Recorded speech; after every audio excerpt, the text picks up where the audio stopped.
I was taken aback by the first words directed at me from the woman who was supposed to become my sister-in-law. My brother, with an even more malicious grin, turned to me. "Sis, just go home already. Please don't forget to leave your gift, though." The two of them laughed together, and I felt something close to hatred towards my brother. But then, he said something that made me lose even that emotion. "Well, it doesn't really matter if we have your gift or not. All our relatives love me, and they are probably giving us a lot of money. Mom likes me more than you two, so she might even give me all of her property." "Hey, that makes it sound like you're just using them for money," I retorted. "Well, it can't be helped.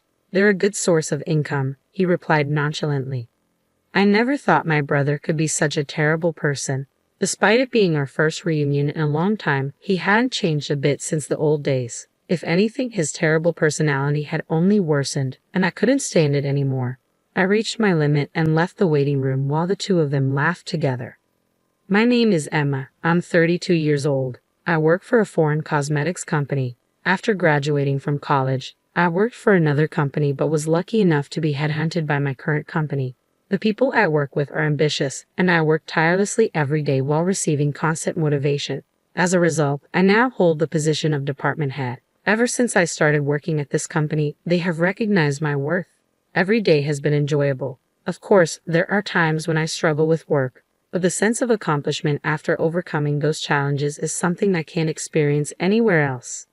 I've never been one to spend my days thinking about how much fun I'm having. Especially before going to college, my days were very stifling. I have a younger brother, Nate, who is 5 years younger than me. Ever since Nate was born, my mom has been completely devoted to him. She loves him so much that I became less important to her. As a young child, I couldn't find anything to fill the loneliness of not being cared for by my mom. The more my dad and relatives tried to pay attention to me, the more I missed my mom. On the other hand, Nate was the first boy born in our family in a long time. He was also the type to easily get spoiled by anyone. So before long, our relatives stopped caring about me and only doted on my brother. To make matters worse, I have a strong sense of justice and hate wrongdoing. Not many people find a child who points out problems so cutely. Because of this, I became more and more distant from my relatives. The worst part was Nate's personality. Having been pampered by my mom and relatives, Nate grinned to someone who couldn't be satisfied unless he was the center of attention and knew exactly how to behave to get it. You could say he was skillful and good at getting by in life, but you could also say he was manipulative.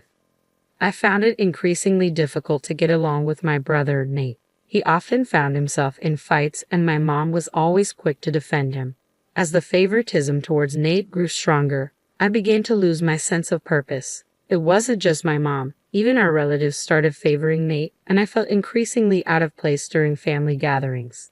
Seeing my discomfort, Nate would casually suggest, "Why don't you go to the other room, sis?" His smile belied a look that brooked no objections. At that time, Nate was only in the first grade of elementary school. If something bothered him, he wouldn't hesitate to lie, often painting me as the villain. I had long surrendered my role as the older sister when he uttered those words, leaving me with no choice but to retreat. Yet, what stung more than being treated like an outsider by my brother was the indifference of my mother and relatives. When my absence was noticed and my father inquired about my whereabouts, they merely shook their heads. My mother's response, "I don't know," felt like a dismissive brush-off. Nate, seizing the moment, would divert attention with one of his tales. It was as if I had ceased to exist, and the pain of being erased from their conversations was excruciating. Nothing changed even in my absence. It was only my father's sister, Aunt Ava, who seemed to notice my absence. "Here you are. Don't you want to go back to the others?" she gently inquired as I sat, quietly grieving and frustrated. Without me even realizing, my aunt sat beside me, offering solace. As I buried my face in her lap, tears streaming down my cheeks, she began to speak softly. "I kind of understand how you feel, Emma," she murmured. "Maybe it's because I'm an older sister too. Ever since my brother was born, he was the one who got all the attention. You know how our relatives are, mostly women, so they really spoil the boys. I always thought it was unfair, even for you and Aunt Ava." I was taken aback to learn that my aunt, who always seemed so cheerful and in control at family gatherings, had also experienced feelings of jealousy towards her brother. Her admission caught me off guard. Yet her gentle smile in response to my question softened the weight of her words. Yes, when I was a kid, I was so jealous of my brother all the time, Aunt Ava confessed. But he wasn't very talkative, so he wasn't always the center of attention like me. I think you must be feeling much worse than I did, she added, her hand gently stroking my head. It had been so long since I had received such comforting gestures, and I felt a mix of emotions, happiness and embarrassment for letting her see how vulnerable I felt. Our family has strong ties, you know, Aunt Ava continued. Nate is kind of cunning, or maybe he's just good at winning people's hearts. He has that kind of personality, right? Everyone gets easily fooled by him. Really, Aunt Ava? You think that about Nate too? I asked, surprised once again, realizing that no one else in the family seemed to see my brother in that light. Aunt Ava winked at me, surprised. So don't forget, I'm watching you, Emma. If you want, I can talk to everyone about it. No, it's okay. Just knowing that you're watching me is enough to make me happy, I replied softly. All right, I understand. But if there's anything you want me to hear, I'll listen. You can always rely on me, she assured me. From that moment on, I looked forward to seeing my aunt at family gatherings. Even now, though I've moved away, I still keep in touch with her regularly. The only other contact I have is the occasional email from my father with updates, as I rarely go home.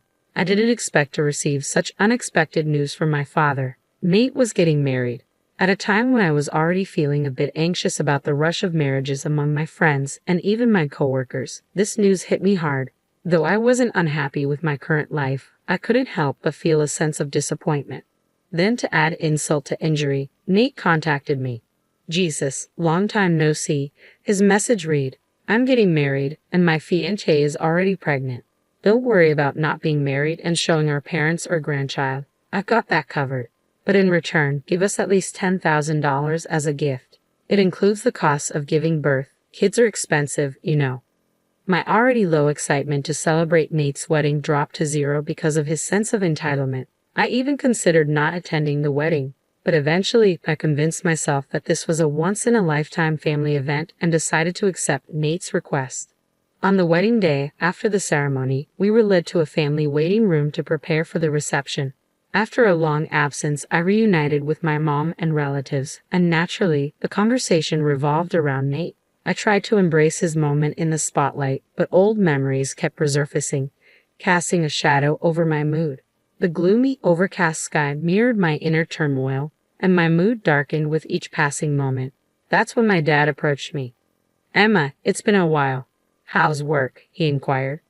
Oh, Dad, I'm managing somehow, I replied, trying to muster some positivity. I see. Would you consider coming back home more often? He suggested, but I couldn't bring myself to agree.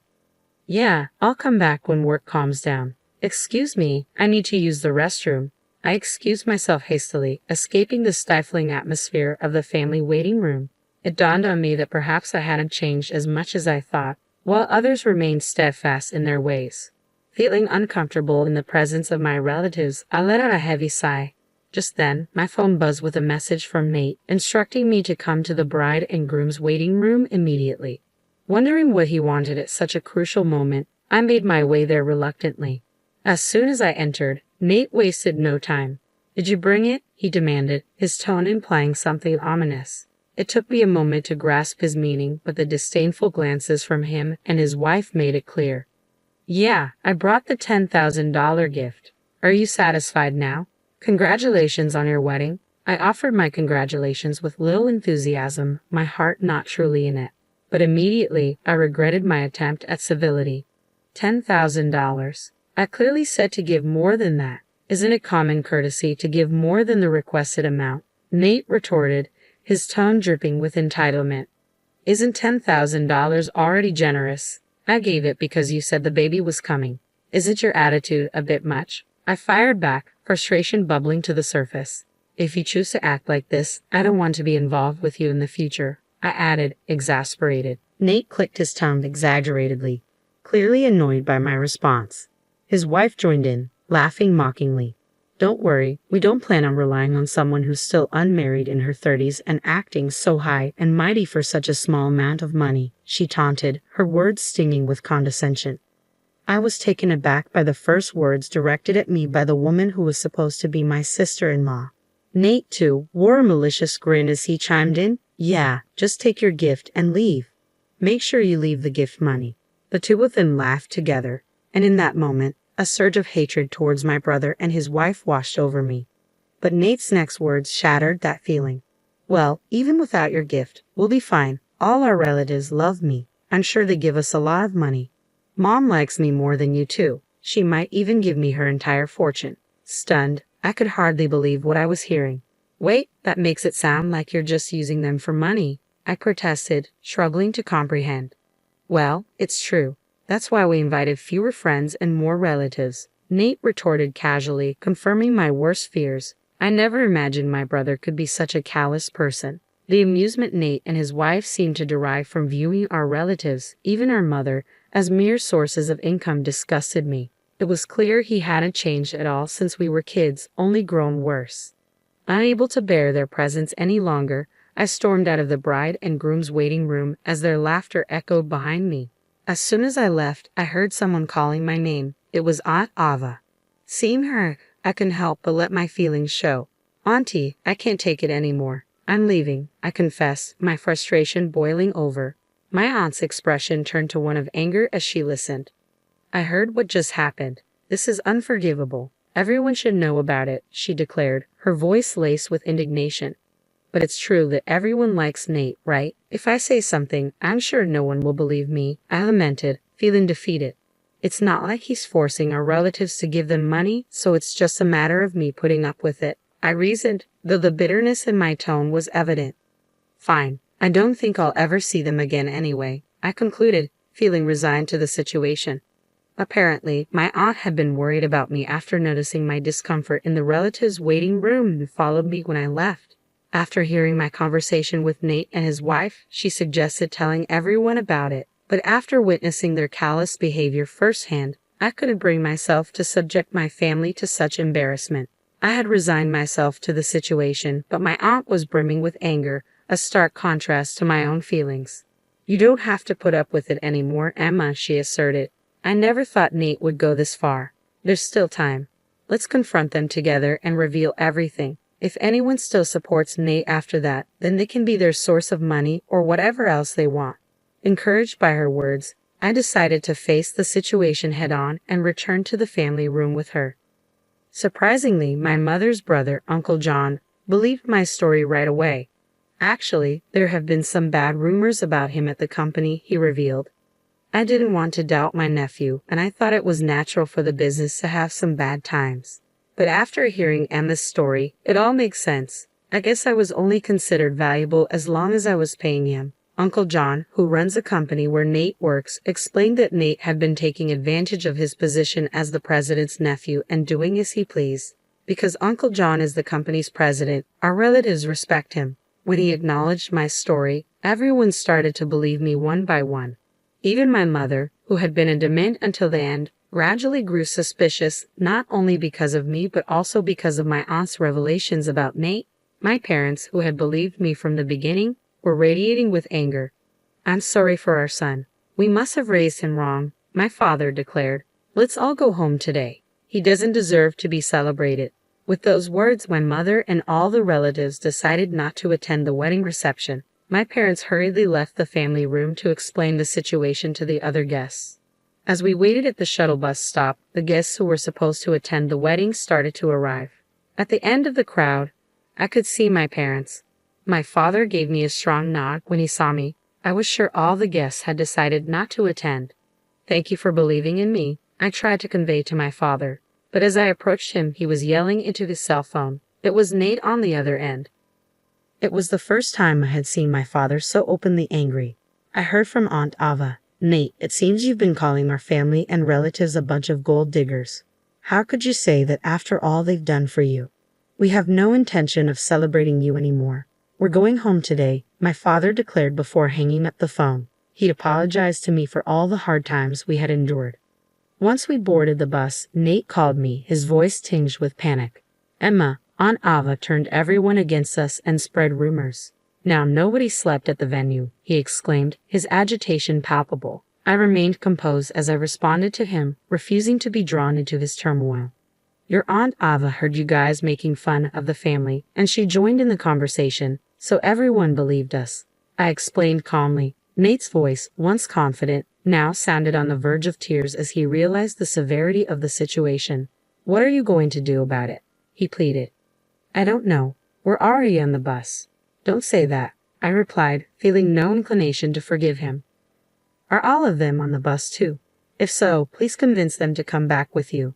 As Nate's desperation grew, I ended the call without further consideration. Soon, cell phones began ringing one after another on the bus. It was likely my brother and his wife calling, but no one answered. In the end, my brother and his wife couldn't secure any gift money from the attendees. Not only did I, but our parents and relatives also refused to aid Nate. Furthermore, they lost contact with a few of the friends they had invited, exacerbating their financial woes. Our uncle fired Nate from his job, unable to defend his poor performance and bad reputation. His wife, having quit her job for marriage, found herself pregnant and unwilling to work. They spiraled into debt, constant fights, and eventually decided to divorce before the baby was born. Despite my brother's repeated attempts to seek help, both her father and mother turned him away.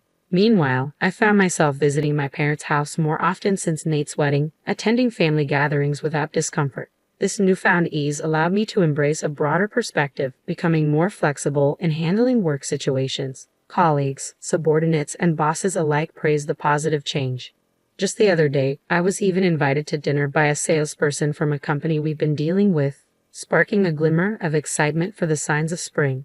With each step forward, I felt a sense of liberation and renewal in my heart.